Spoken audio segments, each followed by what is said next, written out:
विद्युत द्विध्रुव के कारण विद्युत के क्षेत्र की स्थापना। विद्युत द्विध्रुव के कारण विद्युत विभव के क्षेत्र की स्थापना करनी है। तो पहले हमने एक विद्युत द्विध्रुव ले ली ए और बी। ए और बी लिया, ए और बी से एक बिंदु हमने मान लिया P। ए पर -q आवेश है, बी पर +q आवेश है, और ए व बी के बीच में एक बिंदु हमने ले लिया O, और O से मिला दिया है P से, जिसके बीच की दूरी है R। AB के बीच की दूरी है R1, AP के बीच की दूरी है R1, और AB के बीच की दूरी है R2, और A और B इन दोनों के बीच की दूरी है 2 है। AO के बीच की दूरी है A, और OB के बीच की दूरी है A। दोनों के बीच की दूरी मिलाकर हो जाएगी 2A। और नीचे एक प्रतिबिंब बन रहा है जिसका बिंदु मान लिया हमने M। फिर हमें माना किसी विद्युत द्विध्रुव के बिंदु A व B पर क्रमशः आवेश -q व +q आवेश स्थित है। इनके बीच की दूरी 2 है और इनके केंद्र बिंदु O है। इसका केंद्र बिंदु हमारे पास में O दिया हुआ है। जिससे r दूरी पर हमने कोई बिंदु, इससे r दूरी पर कोई बिंदु हमने P मान लिया है, जिस पर हमें विद्युत विभव के सूत्र ज्ञात करना है। फिर हम -q आवेश के कारण विभव क्या करेंगे, विद्युत विभव पहले हमने ले लिया A पर ले लो, या -q आवेश के कारण विद्युत विभव। अब विद्युत विभव के लिए विद्युत विभव की बिंदु आवेश के कारण जो सूत्र निकला था वो निकालेंगे हम। क्या निकला था हमारे पास में B, तो A के मान लिए मान लिया -q के लिए, तो इसको मान लिया हम B1 बराबर Q मान लिया -q अपॉन R की जगह हमारे इसकी दूरी ले लेंगे AP, और AP बराबर हमारे पास में दिया हुआ है चित्र में, क्या दिया हुआ है, AP बराबर में R बना दिया है।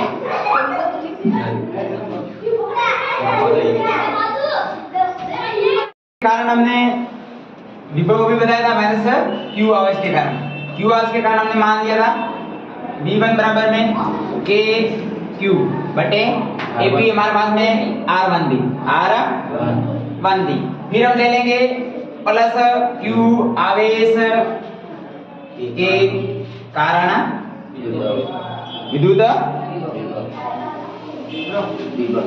वापस हम विद्युत विभव की सूत्र लगा लेंगे।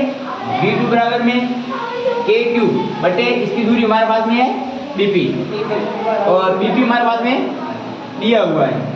BP बराबर कितना है, R2 है। BP का मान रख देंगे यहाँ पर, तो V2 बराबर हमारे पास मिल जाएगा KQ बटे R2। हाँ, फिर इसके आगे हम निकालेंगे परिणामी विभव। अब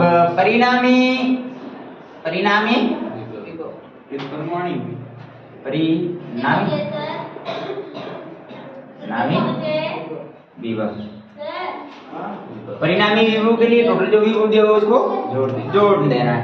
तो परिणामी विभव को हमने मान लिया V से, और विभव हमारे पास एक तो V1 है और एक क्या है, V2 है। दोनों को जोड़ लेंगे और तब हमारा परिणामी विभव हो जाएगा, V1 का मान दिया हुआ है KQ बटे R1, और ये हो जाएगा KQ बटे R2। अब हम देखेंगे जो वैल्यू दोनों में आ रही है वो बाहर ले लेंगे।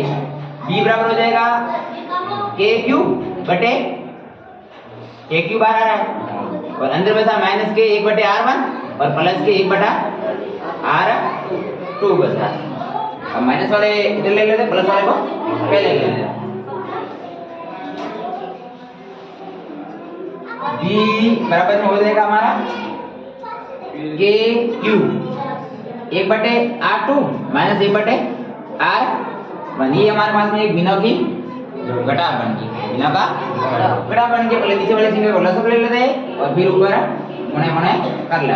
KQ बराबर में बन जाएगा R1 माइनस R2 बटे R1 R2 यहाँ तक कोई डाउट है? बिल्कुल डाउट नहीं।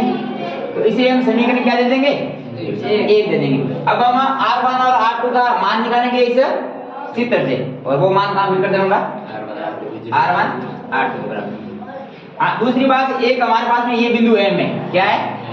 ये दूरी हमारे पास में जितनी है इतनी की इतनी दूरी क्या है? ये भी दूरी है। जो दूरी ये इतनी की इतनी प्रतिबिंब की दूरी है। तब हम ये ज्यादा है ना, ऐसे चित्र में दिख नहीं, बाकी ज्यादा है नहीं। R1 का मान ज्ञात करना है। R1 का मान ज्ञात करना है। तो R1 का मान ज्ञात करने के लिए मानेंगे? R1 बराबर हम क्या माना? MP। क्या माना? MP। R1 बराबर क्या मान दिया? MP। जो ये दिया हुआ AP, ये और ये दोनों दूरियां कैसी है? बराबर में। और AP की जगह मैंने क्या लिख दिया आगे? माना। तो सर ये तो R बराबर R लिखा हुआ है ना। अरे R बराबर तो ये लिखा हुआ है OP। ये क्या है? R बराबर R है। अगर ये M बाहर है तो ये इस साइड का बाबू क्या बन रहा है? इधर प्रतिबिंब बन रहा है। क्या बन रहा है? उल्टा है। त्रिभुज देखोगे तो पीछे साइड में भी प्रतिबिंब बनेगा। तो ये प्रतिबिंब की दूरी है। त्रिभुज की 3 भुजा होती है, तो ये पीछे वाली भुजा है। कौन सी भुजा है? पीछे वाली भुजा। तीनों की लंबाई बराबर हो जाएगी, ठीक है। लेकिन इस वाली को इसने R2 मान लिया, इस वाली को R1 मान लिया, लेकिन इसके सामने वाली होगी वो वापस क्या हो जाएगी? R1 हो जाएगी। और तो MP बराबर हमारे पास में क्या है? MP की टोटल लंबाई क्या है? एक तो है OP है, OP प्लस OM।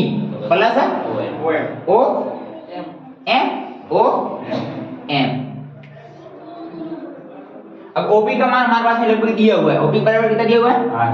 R दिया। अभी तुम बता सर ये लंबाई ये देखो OP बराबर कितना है? तो OP की जगह क्या रखेंगे? और MP बराबर क्या है? R1 और प्लस OM।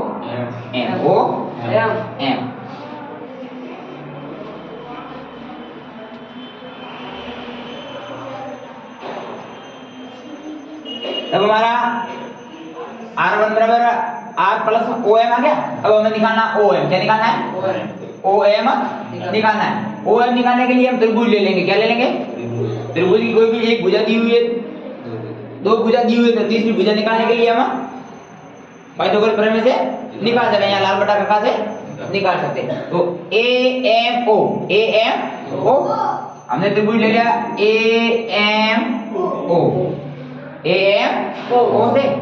AMO से cos थीटा बराबर लेंगे। किसके बराबर लेगा? और cos थीटा बराबर में लाल बटा कब से होता है? आधार बटे A बटा K हो जाएगा। हाँ, यहाँ पर आधार हमारा क्या दिया हुआ है? OM। क्या दिया हुआ है? ये इसका क्या है? आधार है। क्या है? क्योंकि थीटा इसका ये है, थीटा का नीचे वाला आधार होता है। और सामने वाली भुजा ये इसकी क्या हो जाएगी? तरफ, और ये लंब हो जाएगी। तब AM कितना है? OM बटे A हो जाएगा। कारण हमारे पास में यही है। हाँ, तब अब हम निकालेंगे यहाँ से cos थीटा बराबर में OM बटे A। इसका कर लो गुणा, ये इसके किस में है? भाग में, इधर किस में चला जाएगा? मतलब O cos थीटा बराबर में क्या हो जाएगा? O, ये किसका मान आ गया? OM का मान आ गया। क्या आ गया? और ये मान हम रख देंगे, इसमें रख देंगे। तब हमारा R1 बराबर क्या निकल जाएगा? R1 बराबर R plus A cos theta. और इसे हम समीकरण क्या दे देंगे? 2 दे देंगे। एक वाला मैंने ऊपर दे दिया था, ठीक है। अब इसके आगे हमने R2 निकालेंगे। अब हमारे पास R1 आ गया, अब निकालेंगे R2 निकालेंगे।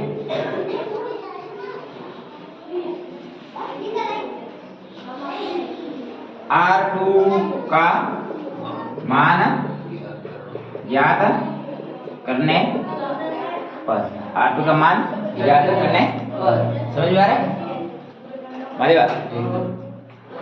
नहीं है तो बोल देना, बेशक नहीं आ रहा है। तो R2 बराबर क्या है? R2 बराबर हम लेंगे NP को लेंगे। किसको लेंगे? NP को लेंगे। NP, अब NP बराबर किसके बराबर में है? अगर ये निकाली भुजा OP हमारी कौन सी टोटल? ये अगर इस टोटल में से अगर ये घटा देंगे तो पीछे क्या बचेगी? भाई टोटल भुजा है ये, इसमें से हमें ये घटा देंगे तो पीछे क्या बचला? पी है पी एन ही बचला। तो ओ पी माइनस कर दिया हमने ओ एन ओ एन, लेकिन ओपी का हमारे पास में इसने मान दिया हुआ है। ओपी का मान दिया, ओपी का मान कितना है? आर माइनस ओ एन, और एन की जगह हमने मान लिया आर। तो अब हमें निकालना है ओ, कौन सा निकालना है? जैसे इसमें निकालना था ओ एन, वैसे वैसे इसमें निकालना है ओ एन, ये निकालना ओ एन निकालना है। ओ एन निकालने के लिए हमारे पास में ये भुजा दी हुई है, वही का वो सूत्र लगा लेंगे लाल बटा प्रकाश।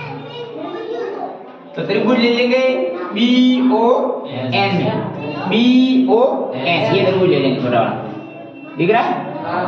B O N. तो cos थीटा बराबर है क्या हो जाएगा? आधार बटे, और आधार इसमें हमारे पास में क्या है? और करण वापिस है, ये हो जाएगा। करण क्या है? ए, और cos थीटा बराबर में ओ एन बटे ए, गुणा कर लेंगे, ये इसके भाग में इधर इसमें चला जाएगा। तो ओ एन बराबर क्या आ जाएगा? ओ एन बराबर में ए cos थीटा आ जाएगा। अब हमारे पास में ओ एन का भी मान आ गया है और ओ एम का भी मान ये यहाँ रख देंगे। आर टू बराबर क्या हो जाएगा? आर माइनस ए कोस थीटा। ये समीकरण क्या दे देंगे? 3 दे देंगे। कौन सा दे देंगे? 3 नंबर दे देंगे। फिर R1 और R2 का मान हम देंगे समीकरण 1 में। समीकरण 1 2 3 से 1 2 3 समीकरण 1 हमारे पास में आया था। क्या आया था समीकरण 1 हमारे पास में? P बराबर में के क्यू, कोष्टक में R1 माइनस R2 बटे R1, ऐसे है ना। अब हमारे पास में R1 का भी मान है और R2 का भी मान है। समीकरण 2 और 3 दिया हुआ है, वो मान कहाँ रखेंगे? यहाँ पर। तो हमारा ये हो जाएगा के क्यू कोष्टक में R1 plus a cos theta और minus R plus cos theta है, R plus a cos theta और R plus a cos theta और गुणा आर माइनस ए कोस थीटा।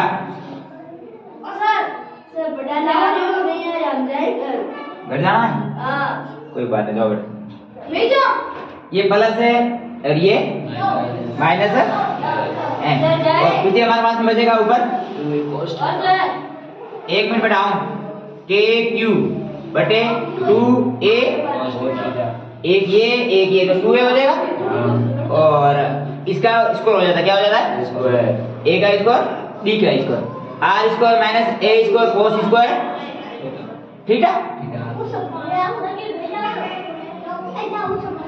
अब हमें स्थिति लगा लेंगे। क्या लगा लेंगे? स्थितियां लगा लेंगे।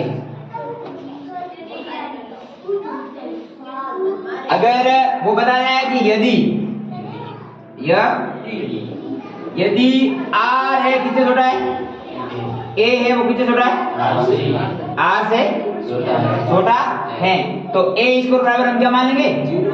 0 माने। अगर R छोटा है नहीं, इसमें A छोटा है R से, A छोटा है R से। अब छोटा मानेंगे R से तो इसको 0 मानेंगे। तो वो बता रहा है A स्क्वायर की जगह आप क्या मान लोगे?